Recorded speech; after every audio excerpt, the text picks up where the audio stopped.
my God. Welcome, welcome, welcome. I'm Catherine, and this is Off Topic with Catherine, where stories spill over, lessons get learned, life gets messy, just like it should. And if this is the very first time you are joining me, welcome. And if you are returning, welcome back. I'm very happy that you're decided to join in my story today and listen to my story today. Now, before I start, I want to show you guys something. I want to show this bag to you. Now, this bag was a bag that my grandma, my mom's mom, made, I think it was in the early 20s, 1920s. And it's called a tagaria. And a tagaria was used back then for shepherds. Shepherds would use this bag, typically to put food or tools when they would carry carry with them to take to the fields. And this actually, if you touch this, it's made, it's a hand woven wooden, it's a shoulder bag. And actually, it's a very rough wool. And you could still get it today if you ever visit Greece and you go to this place, Monastiraki, and it's usually sold there because there's a lot of tourists that visit Monastiraki.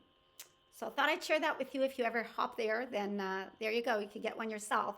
And my mom actually had this bag, and she gave it to me, and I put it up right on my wall as a decorative piece because I love it so much. And you know what? Thank you, Yaya, and thank you, Mommy. And it'll stay here with me for as long as I'm here. And today's story is one that touches me very, very deeply, as all my stories do, of course. But this is special because it is about my dad. And it is about losing my dad. And last time I wanted to tell everybody that one of my biggest fears, the fear that I've ever had in my whole entire life, is my dad dying. Now, how I came up with this topic is the other day I was here with some of my girlfriends that I've had for decades and decades. The kind of girlfriends that we absolutely know everything about each other, how many moles we have on our back. And we've discussed practically every topic under the sun. But one topic we hadn't really deeply talked about is about fear. And we started sharing that with each other. And one of my girlfriends said, I've been afraid of being homeless. Which kind of shocked me because this particular friend is financially very stable. But that was her forever fear. My other friend said, I'm afraid of being alone. Even though we have so many people that surround us all the time, every day, sometimes we really do feel alone, irregardless. And that was her fear. And going back to me, the fear of losing my father has been one that I've had ever since I can remember. When I was a little girl and I was sitting on a chair and my feet would dangle because I was that tiny. Now, it was a 24/7 fear. Because not only was my dad, and he really was my dad, he was that kind of a person. He was a real dad. He was very present. He was very loving. You felt safe with him. You felt you could go to him about anything and not be judged or criticized. But he was also my friend, believe it or not. I was a little kid and my dad was my friend. And the reason I say that is because my dad would love to go to coffee shops, Greek local coffee shops. Everybody knew him. And guess who he would take with him? Yes, yours truly. And he'd say, come on over. We'll go to the coffee shop. I'll get you an orange juice and, you can just hang out with us. And I'd go there and I'd sit there and he'd meet his little buddies and they'd talk about the village back home. And I'd sit and I'd listen. And sometimes, they'd ask me questions about whatever, school or whatever was happening. And I felt important. I felt included. I didn't know. That was kind of very special for me. Of course, I had friends. I had a lot of my little friends that I'd play with, but this was different. It was very, very different. And because of this, the fear of losing my dad always terrified me.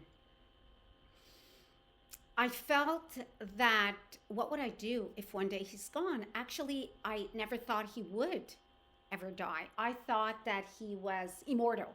Sometimes we think that about people that are very special to us. We can't even imagine that. And that's how I felt. He had great, great qualities. But one of his most special qualities actually was his sense of humor. And that's what I want to share with you guys today. Because thinking back, I can't help myself but laughing. My dad had very, very little hair. Very, very little hair. He thought he had a lot of hair, but it was very little. He had kind of like this strand going around his head like this. So he never went to the barber. Of course, I was his barber. And he had bought one of these electric little razors back then with the adjustable parts. So it was like a half an inch or 1 inch. Never used 1 inch because that was impossible. Half an inch, a quarter of an inch. So he would call me every so often and he'd ask me if I was available. Of course I was available. I lived across the street. So I'd say, Dad, I'd be there in a second. So he called me this particular day and he says, can you come over and cut my hair whenever you're available? I said, yeah, I'm free. I'll pop over in a minute. I mean, the entire thing took like 7 seconds and that was it. So here I go over and he sits on his chair. He's all ready. And, I take the razor and I start cutting his sideburns. So as I'm cutting his sideburns, I lift up the razor and I realize, Dad, what? I'm so sorry. I am so sorry. Why? What happened? You know the little quarter inch or a half an inch that I'm supposed to put on the razor to cut your hair evenly? Yeah. I forgot to put it on. I did. You know what his response was? Don't worry. I said, Dad, but I mean, like, it's a completely bald part of your sideburn and the side of your hair. He says, don't worry. He says, you know that pencil that you use for your eyes? The eyeliner pencil? I said, yes. He says, well, tomorrow morning, before I go to work, can you just come and just kind of fill it in? I said, Dad, you know what? It's not going to work. How about we just shave your little strand going across? But he was very proud of that little strand. He says, no, don't worry about it. Just come with your pencil and it'll be okay. I didn't want to hurt his feelings, so guess what? I went across with my pencil, colored it in. He looked absolutely ridiculous. And I told him, I said, Dad, you look ridiculous. He says, don't worry about it. I'll be fine. Meanwhile, this was July, so it was really, really hot outside. Anyways, my dad goes to work. He was a presser, so he'd work over steam machines. So he used a presser to fold clothes. It was really hot. So that evening, how are you, Dad? I'm good. How you doing? Blah, blah, blah, blah, blah. So I figured the following morning, he's going to call me again to fill in his bald spot. Because he'd call me every morning and just say good morning. Yeah, I know. That was wonderful. So he calls me and I said, Dad, I'll be there. Don't worry in a second. He says, oh, no, you don't have to do that. I said, why? What happened? He says, it's okay. Your mom took care of it. Mom? My mom? Mom took care of it. Dad, I'll be there. No, don't. Dad, I'm coming right over. I run across the street, literally across the street. And what do I see? My mom had used, a black permanent marker. This is a real story, by the way. This is like not made up at all. Please trust me. Everybody that knows me knows this is a real story.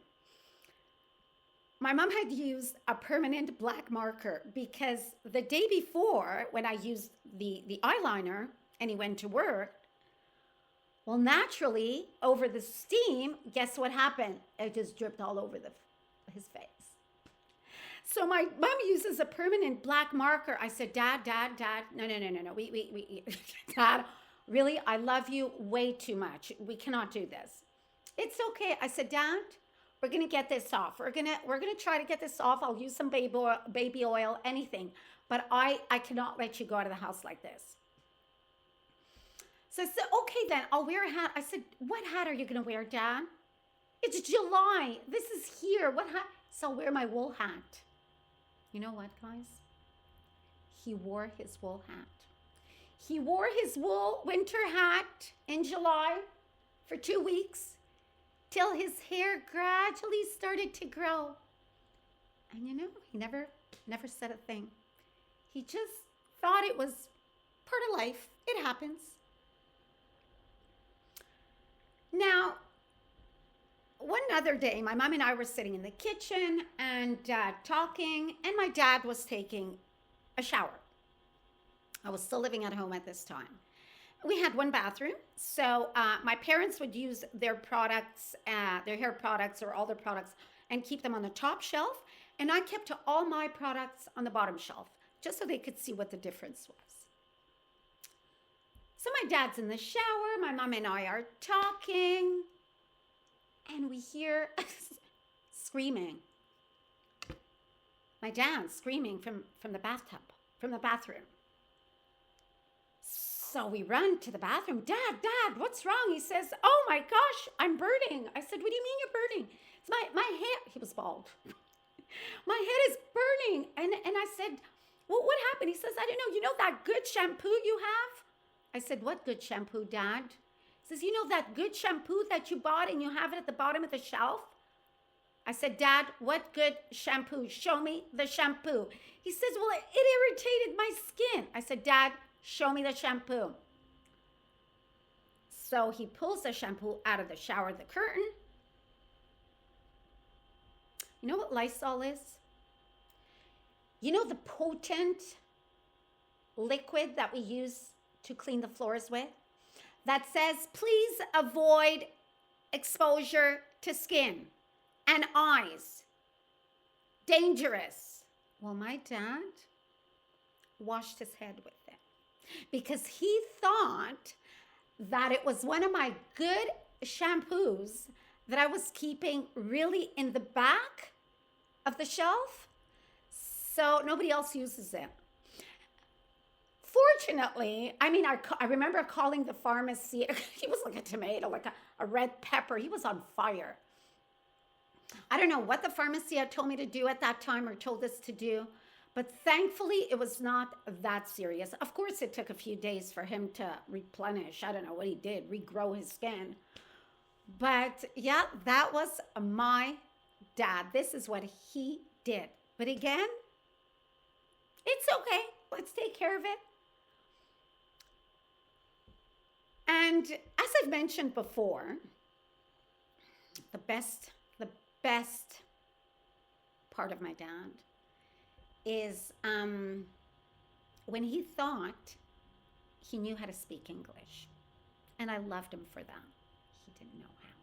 But that was okay. I said, Dad, you're doing a great job. You just keep saying it the way you want to say it. And he was proud. I know somehow he was able to communicate sometimes. But the funniest part is when he'd call someone. Call someone to get either information or, I don't know, for a specific reason. And often he'd ask me to call for him to translate. But sometimes when he felt really confident and proud, he'd say, you know what, I've got this. I said, Dad, please go ahead. Without fail. fail. We had a rotary phone back then. I don't know if rotary. And every time he would dial the number, he would say it out loud in English, like 476. I'd ask him, Dad, why do you always have to say the numbers out loud? Because I want you to hear me. I want you to hear the fact that I know all the numbers, 0 to 9. Anyways, so he'd pick up the phone and he'd introduce himself to the person on the other line like this. Hello, is my name Nick? Without fail, every time. He said what he had to say, and he'd hang up the phone. And I'd look at him, and I'd say, Dad, you did it again. He'd say, what? I said, you're asking the person on the other line if your name is Nick. You have to tell them, hello, my name is Nick, not hello, is my name Nick? Without fail. Now, I really hope that the person on the other line confirmed for him, to him, that his name was actually Nick. I mean, till the last phone call that I ever remember him making to introduce himself, it was, again, asking if his name was Nick. Now, those are a few of the stories, many, many, many, many other ones, of course, but that I remember, and they're forever in my heart. And that reminds me all the time what a special man he was. And again, for these reasons, I didn't want to lose him, because he lived life out loud in every way. And he never sat me down, actually, to tell me, you know what, Catherine, this is how you are going to live a rich life. This is what you need to do in order to be successful. He was a very successful man, but he was successful in his heart and in his soul. Financially, he was fine, but that's not how he was accomplished. And he modeled life. And as he modeled life, I watched him live it. But of course, I didn't realize at that time that that's what was happening, that I was watching him and he was just showing me how to do it. Now, sometimes people ask me, Catherine, do you think that it was okay that you were so dependent? I don't know if that's the right word, but codependent or terrified of losing your dad. Did he do the right thing by showing you so much love and being there and being so present all the time that he kind of crippled you in a way? I said, no, not at all. Because that fear that I had inside me forever, the minute he died, that actually became my biggest strength.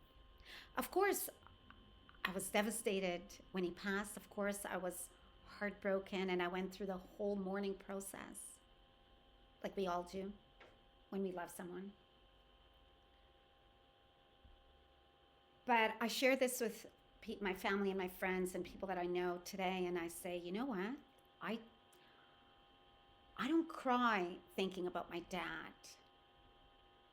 I'm so happy that he was in my life, and he was in my life for such a long time. And what I was afraid of losing from him, was already built inside me. And it will always be inside me. It will stay with me forever. Knowing that, I felt safe to dream. I felt safe to speak. And I felt safe to continue being the perfectly imperfect person that I was, and that I will always be, and that he told me that that was okay to be, because there is nobody out there that is going to be a perfect person. They're just going to be the best you that you could possibly be, providing you're a good person, of course. So today's coffee wisdom is this. Sometimes the fear that carries us for years isn't a sign of weakness. Sometimes it's proof of how deeply it shapes us. And if we think about that, perhaps we can all reflect on that. And we can all remember our own personal stories and experiences of how that special person that we were afraid of losing is always with us and always will be with us. And that's not cliche. That's the truth.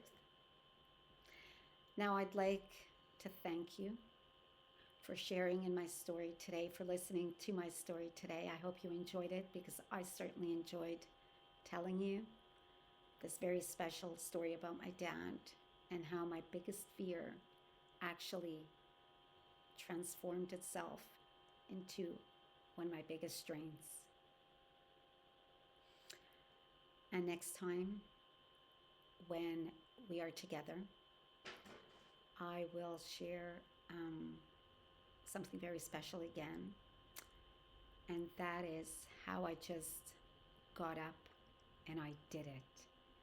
Now, what I did, you will find out next time when you join me again on Off Topic with Catherine.